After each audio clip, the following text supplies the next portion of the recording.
So I received a copy of my upcoming book today, and I noticed something weird. So, one looks at it, right? Just looks like an ordinary horror book, doesn't it? Very ordinary.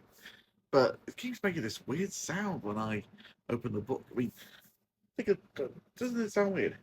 Can't wait to meet you. So join the animatronic family. We open. What's going on there?